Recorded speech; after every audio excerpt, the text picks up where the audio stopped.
The following review is intended for entertainment purposes and targeted for adult fans of the series.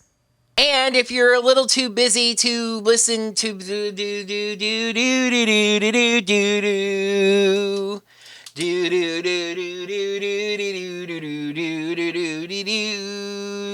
do do do, I don't know what the song is.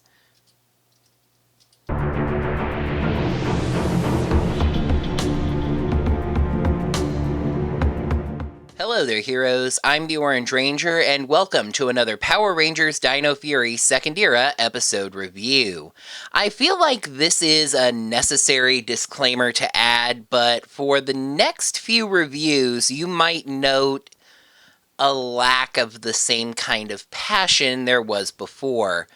Part of that is for something, not to hint ominously, that I will talk about after reviewing episode 11, but a big part of it was the Hasbro Live event held for Power Rangers on Tuesday, April 12th. Without going on a long time about it, because this video isn't about that, the Power Rangers Twitter account posted a salty tweet saying fans were screaming for news, so we better watch this event. And then after Transformers got an hour with multiple brand new reveals, Power Rangers got 13 minutes of all MMPR products that we had at least hints about already, hosted by three people who were uncomfortably awkward and demonstrated little passion for the brand. Concern for the franchise is at a high right now, myself included. But let's try not to think about that and focus on the Dino Fury Rangers, especially Void Knight and his efforts to avoid Void Queen and help the Rangers. Let's take a look at the 9th episode of Dino Fury Second Era and see why Void Queen is on the hunt. Please make sure you're subscribed to the channel. Yeah, and make sure you got your notifications set up by hitting that little bell icon. Right you. What he said was, you can consider checking us out on Patreon or Ko-fi at Orange Ranger Videos.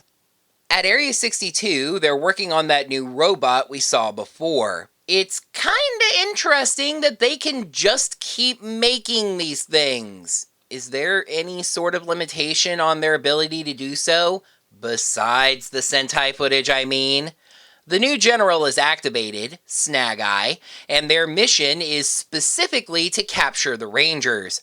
Void Knight is in the base observing all this, but knocks something over and has to retreat. Run away! Jane Borg do a comic relief, and the most interesting thing about the scene is that I just realized that Jay Borg has light brown, not even tips on her hair, just like the bottom section of her hair is light brown in contrast to the reddish orange it is on top. So then they see a ghost, like a stereotypical Scooby-Doo white bedsheet with a face drawn on ghost. It harasses a man, then dives at the ground near him, and both vanish. So Jane Borg go back to Buzz Blast, where Jay Borg replays her point of view for everyone. Of course, this is Amelia's dream come true, and she agrees to do a story on it. Ollie offers to help her, following up on their previous coming together on this. She agrees that a skeptical eye could help, and all the Rangers join in. But then Solon calls and says they got a call on the Ranger hotline. Not witnessing a Sporix beast, just advising them to check out a warehouse. The Rangers get there and don't see anything until Void Knight walks out. Zayto tells him to stay back, but he lays down his sword and says he just wants to talk. This is a necessary downside of children's storytelling, but he tells the Rangers his side of the story, which we already know. Void Queen is his wife. Well, that's confirmation that she is his wife, I guess. She was hurt in an accident. He needed the energy of the Sporix to keep her alive. Zayto goes off and credit to Russell Curry for the acting here. He berates Void Knight for his selfishness, questioning why they should now believe that he's so noble. Javi points out he has helped them already, but Zayto says he's tried to destroy them dozens of times more. Void Knight doesn't blame Zayto for how he feels. He tells the Rangers about Snag Eye and says if they want his help, he'll be there. Javi cools Zayto down and says they should go back to the base while the others go look for the ghost.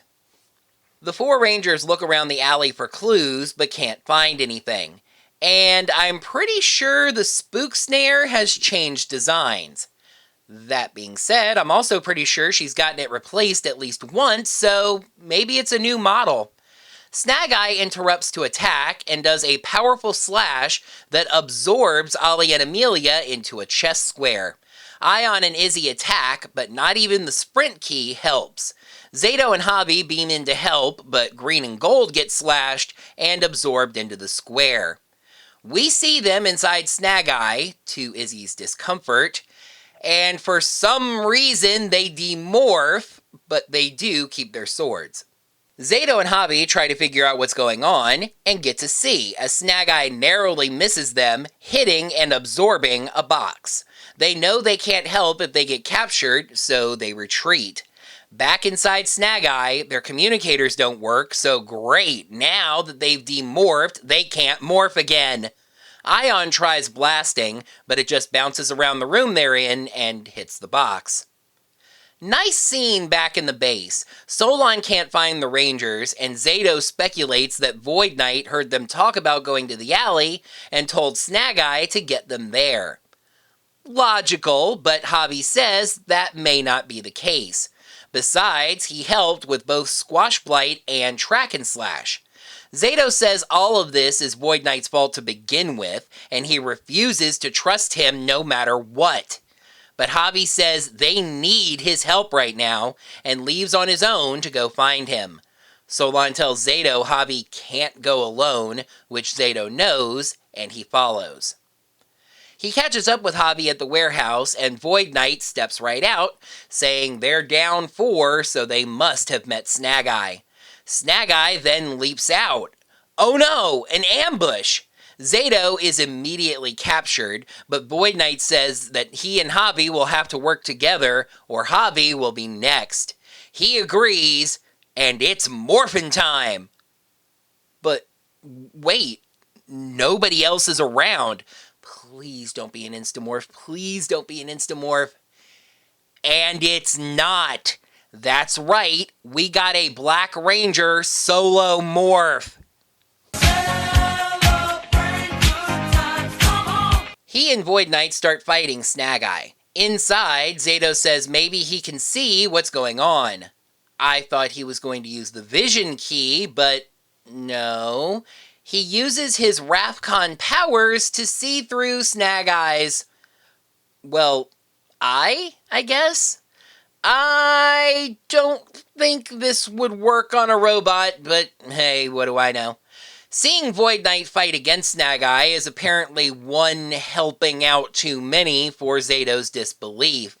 Javi uses the shield key, but it doesn't help as he too is absorbed, and now only Void Knight stands in Snag Eye's way. He says to tell Void Queen he isn't going back. Snag Eye promises him suffering if he refuses to return, but he says he didn't stutter. They fight, with Snag Eye suddenly having ice powers, and Void Knight takes some serious hits. And just for you Sentai fans in the house, it was at this point Void Knight weakened on the ground in this particular warehouse that I realized where in the Sentai this comes from and what was about to happen. Snag Eye calls Void Knight a wimp, but he says he still has some moves. He charges at Snag Eye and punches it right in the capture square. This opens a hole momentarily, and Zayto is able to dive through. The other Rangers remain stuck. Snag Eye is stuck in a feedback loop, just repeating, traitor, over and over, giving Zayto and Tarek a chance to talk. By the way, Void Knight straight up demorphs, just like the Rangers, same sound, same visual effect. Zayto apologizes for not trusting Void Knight. Had every reason not to, Zayto, even Void Knight says so. He said he did what he could, but he can't fight anymore. Then it gets really interesting. Void Knight's shield turns into a morpher. Zayto calls it the Dino Knight morpher, and there's a big key with it. This is how Void Knight had that armor. He was able to modify the morpher after finding it to give him armor. But, as he says, in the hands of a ranger, it's even more powerful. Zayto takes it and tells Tarek to get away. Snag-Eye slashes, but Zayto morphs and activates the new key, giving him the Dino Knight armor. So, what if Void Knight was red and gold? That's basically the Dino Knight armor. I'm sure there are some additional embellishments here and there, but pretty much.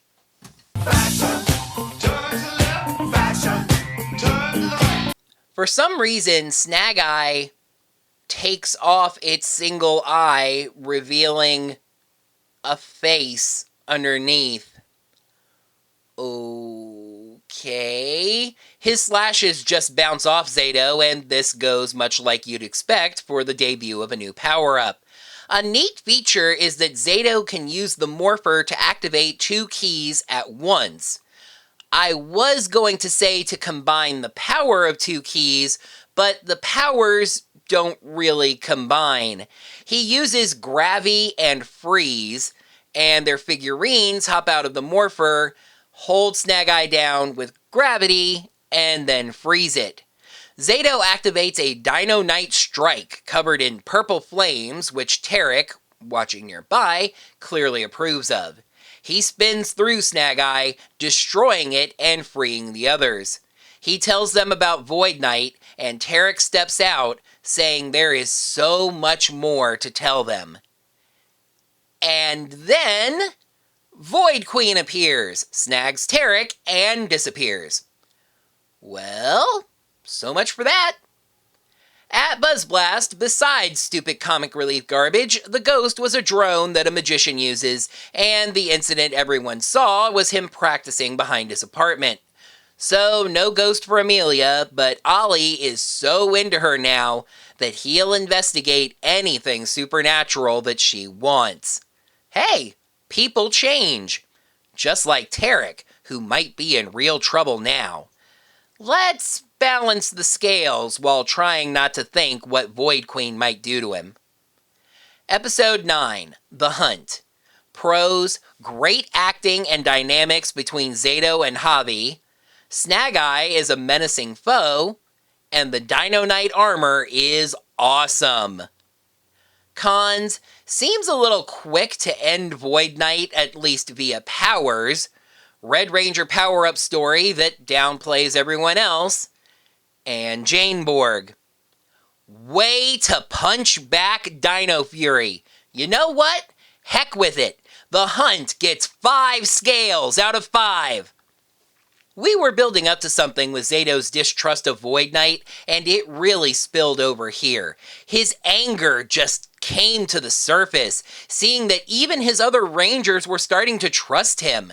This man that used the power of his mortal enemies to get a selfish desire. Void Knight basically freed and sheltered the Sporix, made the battle continue. But it was a great bit of dual focus to include Javi and have him be that voice of trust. Even tied in nicely to his dad now being a big fan of his music. Another example that people can change. Snag-Eye is a rather sudden appearance, only set up by one previous episode, but they're pretty neat. They remind me of Oculus from Mystic Force, able to rather quickly sweep the Rangers away. Note here, Snag-Eye did capture all 6 Rangers. Only Void Knight remained, and only Void Knight foiled it. The question of whether we will see more of them is complicated. but I'm all for it. And yeah, I felt this way during Ryu Soldier, but the Dino Knight armor just hits way harder than the Void Knight suit for some reason. Red and gold is a more dynamic color scheme, and it just looks really good. And what I really like is the functionality. It's not just a power-up with a new suit. The Morpher lets you use 2 keys at once: form and function. As much as I love the new suit, I'm sad to see Tarek not having those powers anymore. I wanted more of him fighting alongside the Rangers, Sentai footage or no. It's a longer arc than we've been getting lately, but I wanted even more. I'm sure that Tarek will still be around. I wanted more Void Knight. This is pretty standard with this kind of story, and I'm actually realizing this episode follows Mystic Force's The Hunter so closely, it almost seems to be named for it. But yes, a story that introduces what I guess we'll call this Red Ranger's battleizer, also kind of tucks all the other Rangers away and makes them look rather ineffectual. I get it, as I said, it is kind of needed for this sort of story. I just find it disfortunate. And yeah, Jane Borg is stupid, badly written comic relief that adds nothing to the story. But overall, what an episode! This was good stuff. I actually really needed this after that stuff with the Fan First Tuesday. This is what Power Rangers is capable of being. Is this a top 10 episode for me? No, of course not.